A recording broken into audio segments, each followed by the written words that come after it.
What is up, everyone? Welcome back to Base Damage. Hope you all are having a wonderful day today. It is very early in the morning, so I apologize for any weird morning voice here.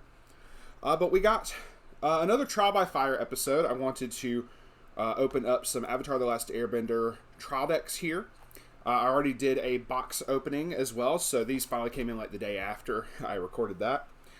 So yeah, we're going to open this up, and as per typical Trial by Fire rules, I am going to make a deck using just the trial decks, and later on I'm going to try to look into potential changes, potential augments that could be made to this to upgrade. If you wanted to just get into the game using two trial decks, we're going to see how easily that can be done or how difficultly that can be done. So without further ado, let's jump right into the openings and see what we got, what we're working with. If I don't fuck up the boxes completely, apologies. So, but yeah, while I'm getting this, I hope y'all are having a wonderful day today. I have been eagerly anticipating Avatar: The Last Airbender. It is a very fun series and a show that I've enjoyed for many, many years. One thing I did notice looking over the cards for this, one of the cards here, it's this one, Aang and Zuko. This is the SR for it, and it's like alternate art. I would have preferred this as the regular art, but it still looks really freaking cool. And then, so these are your two SRs. We're gonna go to the rest of it in a second here. So the Aang and Zuko is on play. You get to look at the top card of your deck if it's a World of Avatar character or an event. It goes underneath it you can put it underneath as a marker, and if it has a marker, it gains an extra 3k power. So it becomes a 4k beat stick. The top checking and putting the marker under is actually really cool because it lets you try to dig one card deeper if you're planning to do a brainstorm. So that's really cool. And the other SR is Aang, the boy trapped in ice. It says if all of your characters are World of Avatar, this gains 1,000 power. So it's a constant 3k. And when this is placed on stage from hand, you can pay one, discard one, search your deck for up to one World of Avatar character, add it to your hand. So a drop searcher. And honestly, the art for that is pretty cool. I kind of want to see what the regular art looks like. Is this, which is still, like, obviously it's him trapped in ice, which is still really freaking cool. So we are going to look at a couple other things, but let's see if we got any shinies. No shinies, it looks like. However, we are going to talk about the only climax combo in here is this particular level 3 Aang right here. Combos with Fury of the Ocean Spirit. When he kind of goes, when he kind of freaks out in the show and is like, all right, fuck it, I'm just going to destroy all y'all. So he's a 3/2 10k. When this is placed on stage from hand, search your deck for a World of Avatar character, add it to your hand, so it gets to cycle, and you get to, like, hey, just grab more copies of him if you want. When this card attacks, if you have the Fury of the Ocean Spirit, which is a 1k1 pants trigger, and you have two or more other World of Avatar characters, deal 1 damage to your opponent, and this gains an extra 1,000 power until the end of your opponent's next turn. It is not the greatest in the world, but just a casual burn 1 for free is still really nice, and you do get 2 copies of it, for the deck. Let's see. I'm trying to look see if there's any other major cards in here that... this is a pretty cool level 1. It is a 1045, the Aang trapped in a cave. It gets plus 500 power for each of your other World of Avatar characters, making it a 1065. So, there was a free 2k backup with Uncle Iroh. Also, the only spin trigger in the entire set stuck in a blizzard, because all the yellow triggers in the booster box are choice triggers. So this is the only spin trigger you can get in Avatar right now. So there's other good cards, but like I said, we are going to more showcase those effects for the deck itself. But let's get to the other box real quick. Set that to the side. So those are some really cool SRs, honestly. So I would have preferred, like, both of those could have been the regular art for the cards instead of like an alternate art, but that's just me. So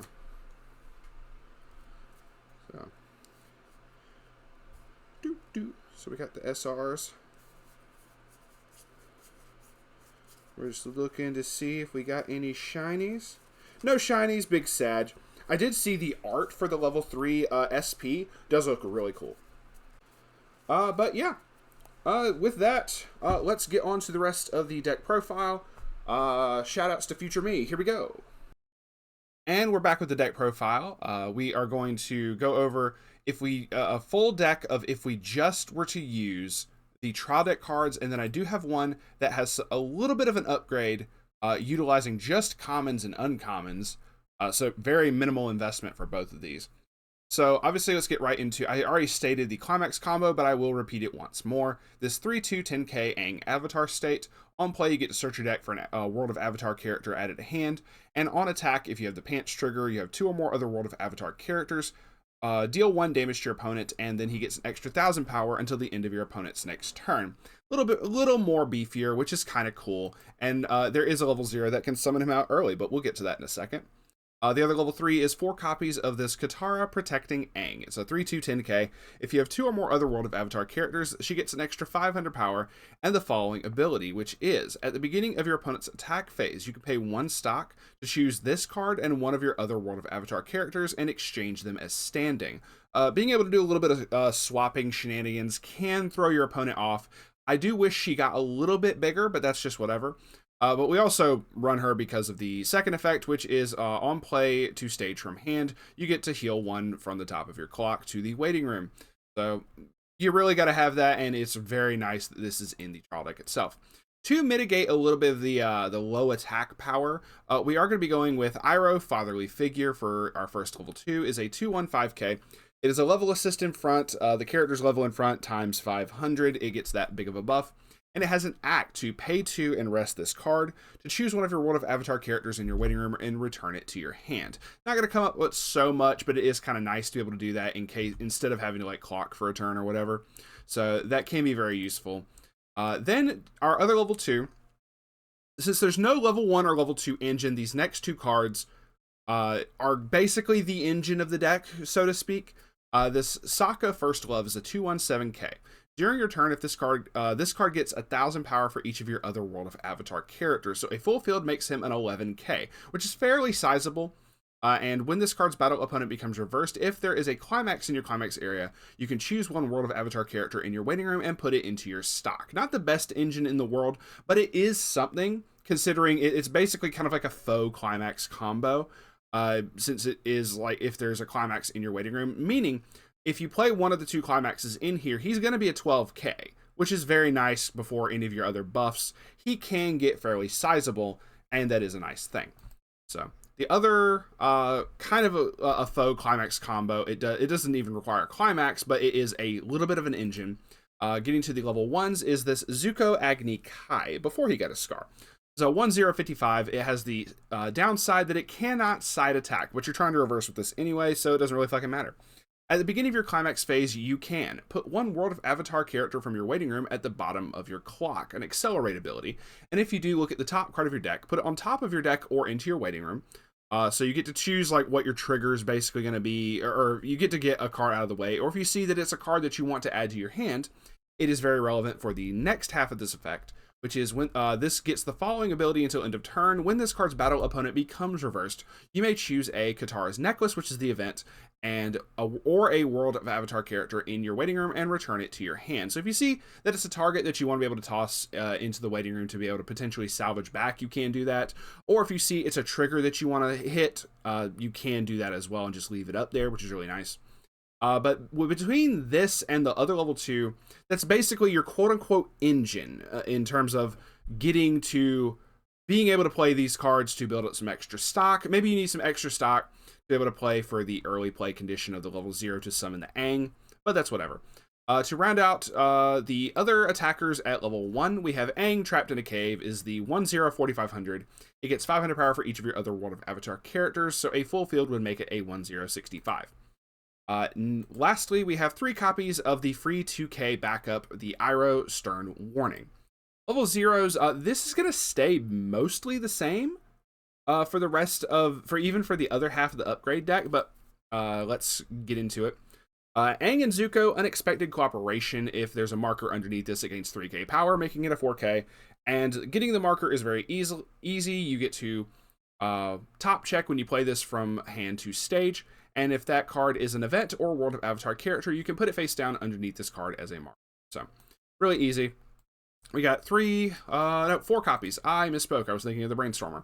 4 copies of this 00500 Katara New Necklace. When this is placed on stage from hand, reveal the top card of your deck. If that card is an event or a World of Avatar character, put it into your hand, then discard 1 card. So some good hand filtering, trying to get to the cards that you need.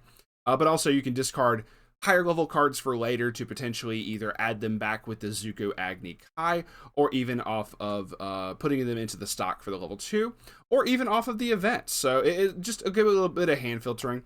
And when this card attacks, choose one of your World of Avatar characters, and that character gets plus 1500 power till end of turn, which can be very relevant since you do need to reverse for the Zuko. So even just her and the Zuko, make the Zuko a 107k before anything else in case you attack with her first, give him the buff. He more than likely can reverse, but there's other cards in the deck that do some buffing. Like this Sokka Ship Steering is a 00500. During your turn, all of your other World of Avatar characters get plus 500 power. Just take global 500 during your turn. And the typical trial deck Brainstorm, which is a pay 1, rest this card. Mill 5 for each climax revealed. You get to draw up to 1 card. So very nice, and just typical trial deck shenanigans of being able to mill. Also, since you mill 5, that puts a lot more targets into your waiting room for the Zuko Agni Kai.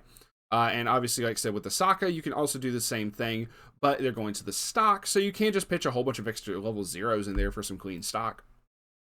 Now, the card I've alluded to like twice already is this 0/0 Katara and Sokka Siblings. If your level is 2 or higher, this gets the following ability, which is an act of pay 1 stock, put 1 card from your hand into the waiting room, and sack this card.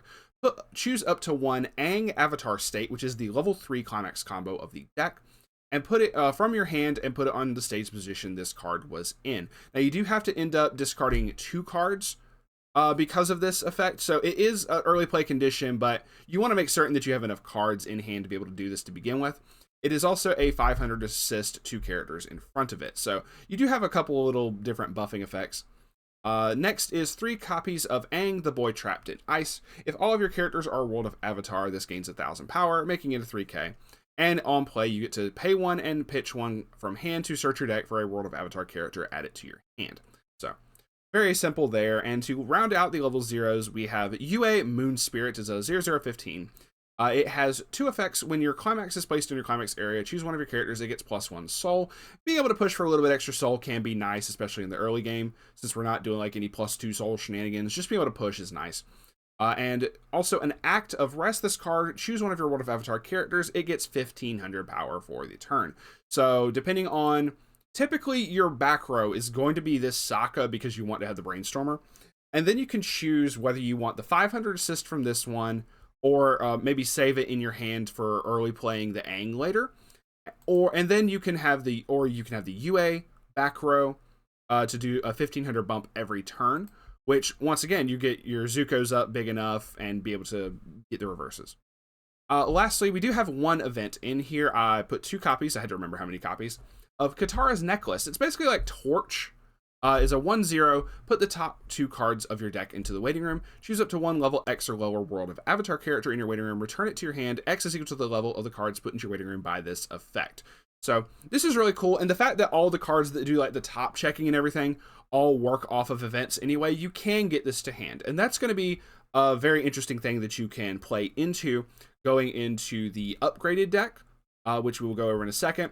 Obviously, we have 4 copies of Fury of the Ocean Spirit for the level 3, and just for the heck of it, I put in the plus, the spin trigger, the 1k1, which is really funny because, like I said, there's no other spin triggers in the set itself. This doesn't combo with anything; it's just kind of there. It's a neat little thing to be able to obviously have another 1k1 to be able to grab back with the pants trigger or grab the pants trigger itself off of the effect, and just be able to keep pushing for damage every turn is kind of nice. So that is it for this deck. If you just took the 2 trial decks and squished them together, you can do some adjustments on your own. But for the most part, this is pretty solid. It's lacking in a little bit of firepower in terms of really, really getting buff at the very end of the game. You do have the buffing cards from like your level 0s and the Iroh back row as the Iroh assist as well. So you can get a little big. You can get a little bit of power, but it's not like really big from what I've seen. It just kind of has to come together a certain way to be able to do so. Now, let's get into the upgrades. The biggest thing that I wanted to change for this is to give it an actual climax combo and be able to give it a little bit more oomph in terms of being able to reverse the opponents a little bit more. I was able to do so simply by changing out some cards with just commons and uncommons from the booster set. So the first thing, I dropped one of the Kataras and added in this Aang, the Importance of Forgiveness. It's an early play condition, level 3. Waiting room 2 or less climaxes. It gets 500 power for each of your other World of Avatar character in your backstage. So it can become a 10-5, which is the same base stats as the Katara. When this is placed on stage from hand, look up to X cards from the top of your deck, choose one card amongst them, put it into your hand, put the rest into your waiting room. X is equal to the number of World of Avatar characters you have. Just a neat little extra thing to try to dig a little bit more, but you also wanted to have some healers, to keep the healer Kataras in as much as possible. I dropped all the other level 2s. So this is the new engine based off of this choice trigger, reunion with the group. So I'm going to go with the Climax combo card first, Aang Missing Companion. Now, it has an experience effect. You have to take another copy of this and put it into your level, but that also fulfills your, needing to put into your level for yellow anyway, so that's whatever. If you can get this off, it's really cool. So I feel it's a mandatory 4 of.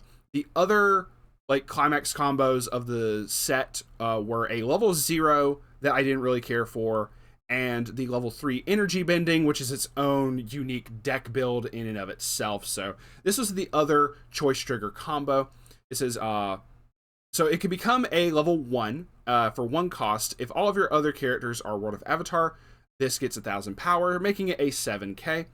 When reunion with the group is placed in your climax area, if this card is in your center stage and your hand has 6 or less cards, and you have another World of Avatar character, search your deck for up to 1 Appa Lost, which is the other level 2, put it in any position of your stage, shuffle your deck, and that character gets the following ability until end of turn, which is when this card's battle opponent becomes reversed, you may put the top card of your deck into your stock. So a little bit extra stock production, just like the Sokka did to begin with. But we are also going to take a look at the Appa Lost. Obviously, this is what gets summoned off of the Aang. It is a 2/1/7k. When this card attacks, if you have another World of Avatar character, it gains 3k power for the turn, making it a 10k. It is overall a little bit weaker for the than compared to the level 2 Sokka, but I do like being able to deck thin a little bit off of the Aang. As well as the other effect is when this card's battle opponent becomes reversed, you may put this card into your memory. If you do, at the beginning of your next draw phase, choose an Appa Lost in your memory and put it on any position of your stage. So this does do a couple little things. It opens up some spaces, which is actually key for the next card that I wanted to go over, which is we replace the Katara event altogether, the Katara's necklace, and put in Yip Yip. It's a 1/0 yellow event. Search your deck for, it's also a backup event. Search your deck for up to 1 World of Avatar character, reveal it to your opponent, put it into your hand, choose 1 card in your hand, and put it into your waiting room. So you get to search your deck for whatever the fuck you need. Typically, you can just go ahead and grab the Aang or the Appa or whatever the fuck you need at the time. And then it has the additional effect of choose up to 1 World of Avatar characters in battle and move it to an open position of your stage. This is literally omnidirectional mobility gear from Attack on Titan. So I felt this was very, very good to include. So it opens, because of this Appa, you're able to open up a space. And what this essentially lets you do is you have an open space to be able to move characters with Yip Yip. So obviously you can still leave a back row space open to be able to move something to the backstage more than anything. But in case you're needing to keep a full field, when you use the Appa Lost, or even if you use multiple copies of Appa Lost or whatever, you'll have open positions of your stage. So depending on what your opponent's trying to do, you can just use this to move characters out of the way. If they're not expecting it, maybe they'll attack with another character first, and then they're trying to do a on-reverse combo or something, and you can maybe, for example, move the Aang Missing out of the way, and be able to summon back the Appa next turn, because it can go to any position of your stage. And then you can do the combo all over again if you so desire. So that was really cool. And like I said, it's not the best like plussing engine, but due to the synergy between the 3 cards, you are able to do some fun shenanigans, bouncing out, bouncing back in, making certain that you have characters to try to hit your opponent in the face with. Also, the fact of being able to summon a level 2 that's a 10k at level 1 if you're able to fulfill the early play condition of the missing companion is very nice. Just a little thing I figured was good, and it was better to have another climax combo than to not. The only other big changes to the deck was I dropped 1 copy of the Iroh 2k backup to add in the Katara Vengeful 3k backup, because it has the effect of when you use this card's backup, choose a character in battle, and it gets the ability until end of turn that when the card's battle opponent becomes reversed, you can put that character into your opponent's memory. So a sizable 3k backup is very nice, as well as memory kick if your opponent is like got something that is very, very annoying. I felt this was a mandatory, you needed to include this. There is also an anti-change backup. It's a rare that you can use. Actually, is this Katara? No, this Katara is also a rare. So I lied about the uncommon and commons only. So 1 rare. But there is a green backup as well that is an anti-change backup, and that is still very cheap. Both this Katara and that one are very cheap, so I would recommend getting one or the two. I just put this in here to keep with the theme of the blue and yellow. And then, because you're trying to summon missing companion at level 1, I dropped the number of copies of Zuko Agni Kai. This is still very useful, but I kind of left, and also dropped the Aang trapped in a cave by 2, because once again, you're going to be leaving open positions of your center stage, and you're just on your stage in general. So he doesn't really benefit from the bonus as much. He's probably going to be about the same power as the Zuko overall. So you can interchange these depending on what you're trying to go for. Personally, I would say to just go ahead and bump the Zuko Agni Kai back up to 4. But this, if you do have a full field, this does get bigger. So I left in 2 copies of each, more to showcase that you can do either. But because you are going to be like bouncing characters off the field, you're going to be getting rid of Appa Lost into the memory, and then it comes back. It is going to be a little bit weaker for the Aang trapped in the cave. So I just kind of wanted to point that out. You can do either ratio that you want. I just wanted to showcase that you can muck around with it a little bit and do some different shenanigans. Other than that, the level 0 lineup stays the exact same because it just works. It's got a lot of neat utility. It's just got really good effects overall, and it does support our level 3 endgame. With that is it for both of the decks. I will put the links for both of these decks in the description below. Please like and subscribe if you want. If not, hey, thanks for stopping to check out the deck. It is greatly appreciated, and we will see y'all on the flip side. Peace out for now.